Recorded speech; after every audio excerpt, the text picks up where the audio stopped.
রমজান মাস আইলে কয়েকটা রোজা তেরাবি পড়লেও না পড়লেও হয়। আর এখন তো নয়া মাসলাও বার হইতেছে 8 রাকাত। নাউজুবিল্লাহ নাই? কয় রাকাত? আরো 2-4 বছর গেলে একবারে নাই হয়ে যাইতে পারে। জি মাসলা বাইর হইতেছে না? নাউজুবিল্লাহি মিন যালিক। আলামতে কিয়ামত। আল্লাহ রাসূল সাল্লাল্লাহু আলাইহি সাল্লাম বলছেন কোন ইলম থাকবে না কোরআন হাদিসের, ফতোয়া দিবে, মাসলা দিবে। জাহিলেরা আলিমের বেশ ধারণ করবে। চলছেনই না না? কথা বলেন, চলছেনই না না? ভুল মাসলা দিবে, ফতোয়া দিবে, সে নিজে গুমরাহ হবে, জাতিকে গুমরাহির দিকে নিবে। নেওয়া চলছেনই না না? কোনদিন শুনছেন তারাবির নামাজ 8 রাকাত? জি ইসলাম আসার হয়ে গেছে 1450 বছর। কত বছর? আল্লাহ রাসূলের সাহাবীরা জামাত তারাবির নামাজ পড়েছেন 20 রাকাত। কত রাকাত? এখনো হারামাইনি শরীফাইনি মক্কাতুল মুকাররমায় মদিনাতুল মুনাওয়ারায় রমজান মাসে তারাবির নামাজ পড়া হয়। কয় রাকাত? আওয়াজ করে বলেন, কয় রাকাত? এরাও জানে না, যেখানে ইসলাম আইছে, কোরআন আইছে, এরাও জানে না। জানে এখন আমার বাড়ির দ্বারের আহলে হাদিসেরা। কারা? তারা এখন বেশি জ্ঞানের অধিকারী হয়েছে। সেটা আলামতে কিয়ামত। আল্লাহ রাসূল বলছেন নতুন নতুন দল তৈরি করবে, মাসলা তৈরি করবে। তোমার বাপ দাদা 14 গোষ্ঠী যা শুনে নাই এইভাবে মাসলা বাইর করবে, সে গুমরাহির দিকে যাবে, জাতিকে গুমরাহির দিকে নিবে। এটা চলছে না না? অনেকে আবার বলে হুজুর আপনারা কি বুঝবা, এরা ভালো ভালো এডুকেটেড, MA পাস, ডাক্তার। জি মেডিকেল কলেজে তাফসীর কয়টা পড়ানি হয়? কথা বলেন না? কয়টা? হাদিস কয়টা? ফিকহ শাস্ত্র কয়টা? একটাও নাই। ইঞ্জিনিয়ার সাহেব, কোন সাহেব? এটা কম শিক্ষিত না? আপনারা কি বুঝেন? না বুঝিয়ে কি কইতেছে ইঞ্জিনিয়ার সাহেব। ইঞ্জিনিয়ারিং কলেজে তাফসীর কয়টা পড়ানি হয়? 5টা। কথা বলেন। হাদিস কয়টা? ফিকহ কয়টা? উসুল কয়টা? আদব কয়টা? বালাগত কয়টা? ইলমুস সিগা, ইলমুস সারফ, ইলমুন নহব একটাও নাই। আল্লাহর জাতের কসম, কোরআনের একটা আয়াত যদি শুদ্ধ তরজমা করা তার 14 গোষ্ঠীর ক্ষমতা হইতো, এও দাঁড়াইয়া এখন ফতোয়া দেয় তারাবির নামাজ 8 রাকাত। কয় রাকাত? কয় তাফসীরে পাইছি। ডাক দেন আপনি তাফসীরটা আনবো বাংলা একটা তাফসীর। কোনটা? বাংলা তাফসীর সংক্ষিপ্তভাবে থাকে, বিস্তারিতভাবে কোরআনের তাফসীর বিস্তারিতভাবে আরবি ছাড়া অন্য ভাষায় করা সম্ভব হয় না। এটা দিয়া আজকে দলিলদের গুমরাহির দিকে মানুষকে নিতেছে। তো আমি বলতেছিলাম ভাইরা আমার, সেই সময় একটা সময় আসবে আল্লাহ রাসূল সাল্লাল্লাহু আলাইহি ওয়াসাল্লাম সতর্ক করে দিয়ে গেছেন। যেই সময়টা আজকে পৃথিবীতে দেখা যাচ্ছে, প্রত্যেকটা আল্লাহ রাসূল যেসব আলামতে কিয়ামতের কথা বলে গেছেন, কিয়ামতের আলামত হলো 2 প্রকার। কয় প্রকার? একটা হলো আলামতে সুগরা, একটা হলো কুবরা। ছোট ছোট আলামত যে আল্লাহ রাসূল বলে গেছেন সব আল্লাহর জমিনে এখন শুরু হয়ে গেছে। আলামতে কুবরা বড় বড় যেগুলি একেবারে কিয়ামতের নিকটবর্তী সময়ে পৃথিবীতে আসবে, তা শুধু বাকি রয়ে গেছে। আল্লাহ রাসূল বলতেছেন একটা সময় আসবে কিয়ামতের আলামত হবে, তোমরা দেখবে মানুষ মদ পান করবে, প্রকাশ্যে মদ চলবে। চলেননি না? না। কোন মা? যে মা জন্ম দিয়েছেন এই মা, সেই মা দুনিয়ায় 5 টাকার জন্য অসুবিধায় পড়লে দুনিয়ার কেউ না দিলে একটা জায়গা আছে পাওয়ার। আসেনি না? না। সেই জায়গা কোনটা? কোনো কিছু নাই, স্কুলে যাওয়ার সময় 10 টাকার দরকার। আব্বাকে বললেন, আব্বা বলল গতকাল দিয়েছি 100 টাকা, আজকে আর নাই। ভাইয়ের কাছে বললেন, ভাইও বলে নাই। মার কাছে গিয়ে বলল, মা খুঁজায়, সারা গোড় জুড়ে খুঁজায়, মুরগি বেশিয়ে রাখছেনি, ডিম বেশিয়ে রাখছেনি। 10 টাকা যদিও না থাকে মার কলিজায় সহ্য করে না, আমার বাচ্চাটা কি খালি হাতে স্কুলে যাইব। প্রতিবেশীর কারোর কাছ থেকে গিয়া 10 টাকা খরচ করে আনে দে, দিয়া বলে বাবারে যা। কিন্তু সেই কঠিনেশ্বরের ময়দানে এই মায়ের সামনে গিয়ে যখন বলবে, ও মা আমি একটা নেকির জন্য চেপে গেছি, মা তুমি যদি একটা নেকি দেও আজকেই আমি ছুটে যাব আল্লাহর দরবারে, তখন সেই মায়ের জবান দিয়ে বাইর হবে, কে তুমি? তোমাকে আমি চিনি না, সরে যাও আমার সামনের থেকে। এই ময়দানে প্রত্যেকের একটাই চিন্তা, নাফসি নাফসি। কোনটা? নাফসি নাফসি। সেই ময়দানে আল্লাহ রাসূল সাল্লাল্লাহু আলাইহি ওয়াসাল্লাম শাফায়াত করবেন। হাদিস শরীফের মধ্যে আসতেছে, সমস্ত আল্লাহ রাসূল সিজদায় যখন পড়ে যাবেন, নবীর প্রকৃত উম্মতেরা যখন জান্নাতে চলে যাবে, জাহান্নামে যারা চলে গেছে, আল্লাহ রাব্বুল আলামিন তার হাবিবকে বলবেন, ও আমার হাবিব, তোমার উম্মত যারা এখানে আছে তাদেরকে তুমি জান্নাত থেকে জাহান্নাম থেকে বাইর করে নেও। হাজার হাজার বছর তখন চলে গেছে, জাহান্নাম থেকে বাইর করতে থাকবেন। সর্বশেষে আল্লাহ রাসূল আল্লাহর কাছে আরজ করবেন, আয় আল্লাহ, আমার সেই গুনাহগার উম্মতগুলি যারা জমিনে আমার জন্য মাকামে মাহমুদের জন্য তোমার কাছে দোয়া করেছিল, আয় আল্লাহ, আজকে তারা জাহান্নামে থাকবে আর আমি তোমার জান্নাতে যাব, সেটা সম্ভব হবে না। সুবহানাল্লাহ। আল্লাহ তখন পারমিশন দিবেন, ও আমার হাবিব, তোমার সেই উম্মতগুলি খারা যারা আযানের পরে এই দোয়াটা পড়তো, আল্লাহর হাবিবের জন্য দোয়া করতো, আল্লাহর হাবিব তাদেরকে সুপারিশ করে জাহান্নাম থেকে বাইরে করে জান্নাতে নিয়ে যাবেন। বলেন সুবহানাল্লাহ। ও আমার ভাইরা, আর একটা আমল এখানে লেখা হয়েছে, সেই আমলটা হলো কবরের জিয়ারত। কবর জিয়ারত করেন আপনারা?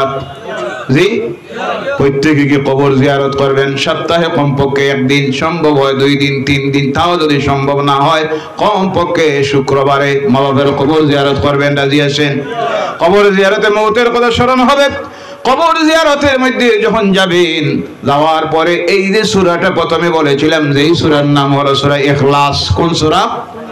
কমপক্ষে এই সূরাটা নিজের মুর্দাদের কবরের কিনারার মধ্যে গিয়ে দাঁড়াবেন, আর দাঁড়িয়ে আর কিছু সম্ভব না হয় 3 বার এই সূরাটা যদি তিলাওয়াত করেন, ওর সওয়াব যখন মুর্দে গানের উপরে বর্ষে দিবেন। আল্লাহ রাসূল সাল্লাল্লাহু আলাইহি সাল্লাম বলেন, গোটা কবরস্থানে যত মুর্দারা আছে প্রত্যেকের আমল নামায় আল্লাহ মকবুলে কোরআন খতমের সওয়াবে দিয়ে দেয়। আর সুরে বলেন সুবহানাল্লাহ।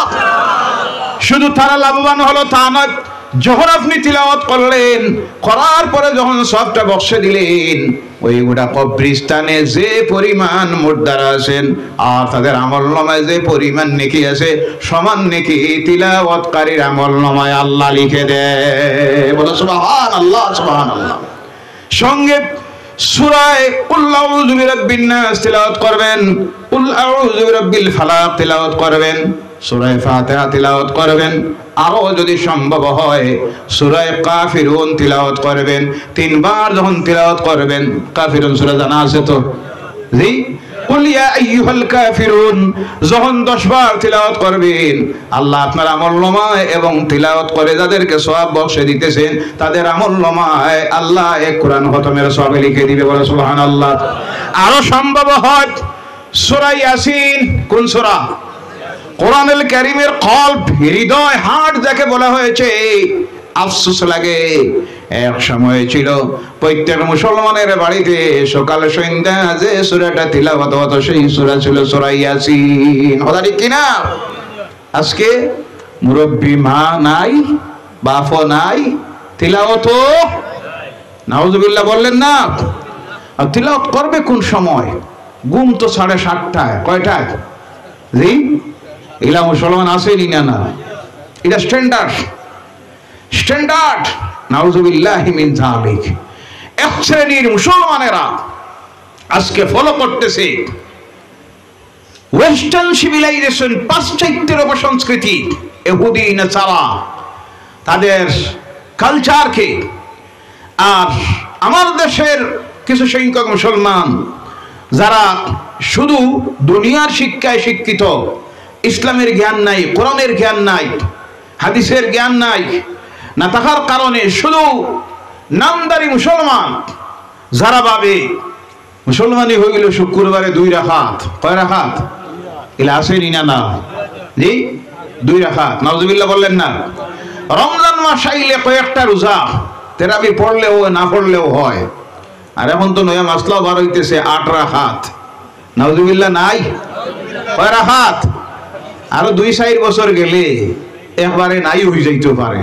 জি, মাসলা বাইর হইতেছে না? নাউজুবিল্লাহি মিন যালিক। আলামতে কিয়ামত। আল্লাহ রাসূল সাল্লাল্লাহু আলাইহি সাল্লাম বলছেন, কোন ইলম থাকবে না কোরআন হাদিসের, ফতোয়া দিবে, মাসলা দিবে। জাহিলেরা আলিমের বেশ ধারণ করবে, চলছেনই না না? কথা বলেন, চলছেনই না না? ভুল মাসলা দিবে, ফতোয়া দিবে, সে নিজে গুমরাহ হবে, জাতিকে গুমরাহির দিকে নিবে, নেওয়া চলছেনই না না? কোনদিন শুনছেন তারাবির নামাজ 8 রাকাত? জি, ইসলাম আসার হয়ে গেছে 1450 বছর। কত বছর? আল্লাহ রসুলের সাহাবীরা জামাত তারাবির নামাজ পড়েছেন 20 রাকাত। কত রাকাত? এখনো হারামাইনি শরীফাইনি মক্কাতুল মুকাররমায় মদিনাতুল মুনাওয়ারায় রমজান মাসে তারাবির নামাজ পড়া হয়। কয় রাকাত? আওয়াজ করে বলেন, কয় রাকাত? এরাও জানে না, যেখানে ইসলাম আইছে, কোরআন আইছে, এরাও জানে না। জানে এখন আমার বাড়ির দ্বারের আহলে হাদিসেরা। কারা? তারা এখন বেশি জ্ঞানের অধিকারী হয়েছে। সেটা আলামতে কিয়ামত। আল্লাহ রাসূল বলছেন, নতুন নতুন দল তৈরি করবে, মাসলা তৈরি করবে, তোমার বাপ দাদা 14 গোষ্ঠী যা শুনে নাই এইভাবে মাসলা বাইর করবে, সে গুমরাহির দিকে যাবে, জাতিকে গুমরাহির দিকে নিবে। এটা চলছেনই না না? অনেকে আবার বলে, হুজুর আপনারা কি বুঝবা, এরা ভালো ভালো এডুকেটেড, MA পাস, ডাক্তার। জি, মেডিকেল কলেজে তাফসীর কয়টা পড়ানি হয়? কথা বলেন না? কয়টা? হাদিস কয়টা? ফিকহ শাস্ত্র কয়টা? একটাও নাই। ইঞ্জিনিয়ার সাহেব, কোন সাহেব? এটা কম শিক্ষিত না? আপনারা কি বুঝেন?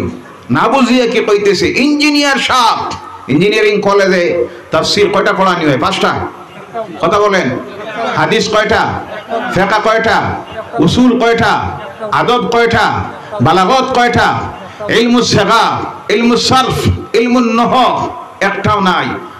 আল্লাহর জাতের কসম, কোরআনের একটা আয়াত যদি শুদ্ধ তরজমা করার তার 14 গোষ্ঠীর ক্ষমতা হইতো, এও দাঁড়াইয়া এখন ফতোয়া দেয় তারাবির নামাজ 8 রাকাত। কয় রাকাত? কয় তাফসীরে পাইছি। ডাক দেন আপনি তাফসীরটা আনবো বাংলা একটা তাফসীর। কোনটা? বাংলা তাফসীর সংক্ষিপ্তভাবে থাকে, বিস্তারিতভাবে কোরআনের তাফসীর বিস্তারিতভাবে আরবি ছাড়া অন্য ভাষায় করা সম্ভব হয় না। এটা দিয়া আজকে দলিল দিয়ে গুমরাহির দিকে মানুষকে নিতেছে। তো আমি বলতেছিলাম ভাইরা আমার, সেই সময় একটা সময় আসবে, আল্লাহ রাসূল সাল্লাল্লাহু আলাইহি ওয়াসাল্লাম সতর্ক করে দিয়ে গেছেন, যেই সময়টা আজকে পৃথিবীতে দেখা যাচ্ছে। প্রত্যেকটা আল্লাহ রাসূল যেসব আলামতে কিয়ামতের কথা বলে গেছেন, কিয়ামতের আলামত হলো 2 প্রকার। কয় প্রকার? একটা হলো আলামতে সুগরা, একটা হলো কুবরা। ছোট ছোট আলামত যা আল্লাহ রাসূল বলে গেছেন, সব আল্লাহর জমিনে এখন শুরু হয়ে গেছে। আলামতে কুবরা বড় বড় যেগুলি একেবারে কিয়ামতের নিকটবর্তী সময়ে পৃথিবীতে আসবে, তা শুধু বাকি রয়ে গেছে। আল্লাহ রাসূল বলতেছেন, একটা সময় আসবে কিয়ামতের আলামত হবে, তোমরা দেখবে মানুষ মদ পান করবে, প্রকাশ্যে মদ চলবে। চলেননি না না? জি, আজ থেকে তো কয়েকদিন আগে দেখছেন, এখন যে কোনো শপিং মলে গেলে মদের দোকান পাওয়া যাইব। বাকি আর রয়েছে যে কোনো শহরে 10টা করে মদের দোকান হইতো। দেশ উন্নতির দিকে যাস। কোন দিকে? মানে মদ খাইয়া ঠাল হইয়া ফুটো। সুস্থ মস্তিষ্কের থাকলে ব্রেইনে চিন্তা আইব বেকারত্বের চিন্তা। কোনটা? কোনটা? বেকারত্বের চিন্তা। দ্রব্যমূল্য বৃদ্ধি কোথায় গেছে, দেশের অর্থনীতি কোথায় গেছে, এইসব চিন্তা যাতে ব্রেইনে না আইতে পারে, বেশি করে মদের দোকান খুলে দে, এবার খাও কার ঠাল তা হোক। জি, নাউযুবিল্লাহ বললেন না? মানুষের ব্রেইনকে বাস্তব সমস্যা থেকে ডাইভার্ট করে দেওয়ার জন্য কিছু ইস্যু আজকে খাড়া করা হচ্ছে, যার মধ্যে 1 নম্বরে হলো ইসলাম বিদ্বেষী কিছু কথা। কথা ঠিক কিনা? কোরআনের বিরুদ্ধে কিছু কথা, মসজিদ মাদ্রাসার বিরুদ্ধে ষড়যন্ত্র যারা করতেছে তারা খুব ভালো জানে এই দেশ থেকে একটা মুসলমান বাংলাদেশে খেদানি সম্ভব। পাকিস্তানে যাওয়াও মারাও সম্ভব নয়। বলেন সুবহানাল্লাহ। সব তারা বুঝে, কিন্তু দেখতেছে মানুষের ব্রেইনকে যদি ডাইভার্ট করতে হয় বাস্তব সমস্যার থেকে, তাহলে এইভাবে কিছু জিনিস তুলে ধরার দরকার। আর ধরতে গিয়ে দেখতেছে বাকি যারা, এরা তো আমরা সব এক। কথা ঠিক কিনা?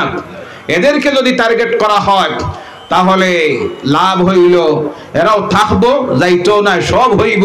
আর আমাদের আসল উদ্দেশ্য যেটা ক্ষমতায় যাওয়া, ক্ষমতায় টিকে থাকা, তাও হয়ে যাবে।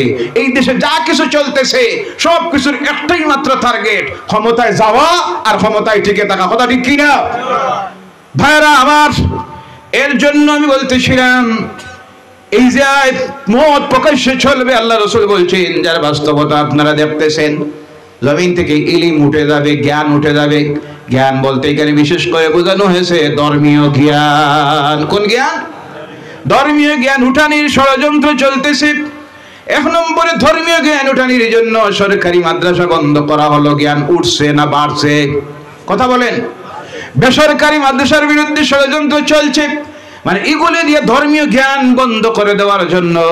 কারণ ধর্মীয় জ্ঞান যতদিন জমিনে থাকবে, ধর্মের জ্ঞান মানুষ অর্জন করবে, এই মানুষগুলির চরিত্র ঠিক থাকবে, ভালো মানুষ হবে, মানুষ খারাপের দিকে যাবে না, ভালোর দিকে যাবে। এর জন্য এই মানুষকে আল্লাহর নাফরমানির দিকে নিতে হলে, কিয়ামত তাড়াতাড়ি আনতে হলে ধর্মীয় জ্ঞান বঞ্চিত করতে হবে, যা আল্লাহ রাব্বুল আলামিন এই জমিনের মধ্যে বাস্তবে দেখাইয়া দিতেছেন। মানুষ মা বাপের নাফরমানি করবে কার? কথা বলেন, কার? চলছে না না? গান বাজনা প্রকাশ্যে চলবে, এটাকে হারাম ভাববে না, মানুষ হালালের মতো করবে। ও আমার ভাইয়েরা, আজকে প্রকাশ্যে প্রতিটি ঘরে ঘরে গান চলছে না না? প্রত্যেকটা ধর্মাবলম্বী বলুন, হিন্দু বলুন, বৌদ্ধ বলুন, জৈন বলুন, খ্রিস্টান বলুন, তারা তো এখানে হালালও নাই, হারামও নাই, গুনাহও নাই, নেকি নাই। কিন্তু যাদের ধর্মে কোনটা হালাল কোনটা হারাম সব বলে দিছে। যারা হলো মুসলমান, যাদের ধর্ম হলো ইসলাম, ও মুসলমানের ঘরে আজকে দিবা রাত্রি গান চলতেছে। বলো নাউযুবিল্লাহ। এটা হলো আলামতে কিয়ামত। কোনটা? আলামতে কিয়ামত। এমন শ্রেণীর নেতৃস্থানীয় মানুষগুলি তৈরি হবে, যারা নেতা হবে, ওইগুলি বাঘের চাইতে হিংস্র হবে। কার কথা? আল্লাহ রাসূলের কথা। কার কথা? এমন নেতা আসেনি না না? কথা বলেন। অসহায় মানুষগুলি দাঁড়াইয়া দেখতেছে, নিরপরাধ মানুষগুলি চোখের সামনে আল্লাহর কালামের খেদমতের ঘর বুলডোজার দিয়ে ভেঙ্গে জমিনে মিটাইয়া দেওয়া হচ্ছে, কিন্তু অসহায় মানুষগুলি দূরে দাঁড়াইয়া চোখের পানি ছাড়তেছে। তা ছাড়া করার ক্ষমতা এইভাবে জালিমেরাও তৈরি হইছে না না? আওয়াজ করে বলেন, আসেনি না না? আল্লাহ রাসূল বলছেন আলামতে কিয়ামত। এইভাবে জালেম শাসকেরা জমিনে বিভিন্ন জায়গায় প্রতিষ্ঠিত হবে, এত হিংস্র হবে, তাদের কর্মচারী যারা হবে শ্রীগালের চাইতে দূরত্ব হবে। আসেনি না না? ধরার জন্য পিছনে লাগানি হয় অ্যান্টি কারাপশন গ্রুপ, যখন লাগানি হয়। এখন টেবিল খুলিয়া মাঝে আমার এক বন্ধু গেল এক জায়গায়, কয় হাতে না, হাতে দিলে অসুবিধা আছে, টেবিল খুলিয়া আপনি রাখি দেখুয়া। জি নাউযুবিল্লাহ। কোনটা? কোনটা? টেবিল খুলিয়া, ডয়ার খুলিয়া কোনটা রাখতো? ঘুষ হাতে লইলে অসুবিধা, আল্লাহর ডরে বয়ে নয়, সিসি ক্যামেরায় ধরা পড়বো। এর জন্য আপনি ডয়ারে খুলে রাখি দেন। কোনটা আছে? এখন না, পার্সোনালি বাড়িতে দেখা করবা। জি পার্সোনালি বাড়িতে দেখা করবা। এখানে অফিসে দিলে না জানি কোনটায় কোন দিকে যদি ভিডিও রেকর্ডিং করে চাকরি যাইবো। গতকাল দেখছি একটা গানে ধরে পুলিশ নিয়ে ঢুকাইতেছে। জি আচ্ছা, যাই হোক, আমার আলামতে কিয়ামত।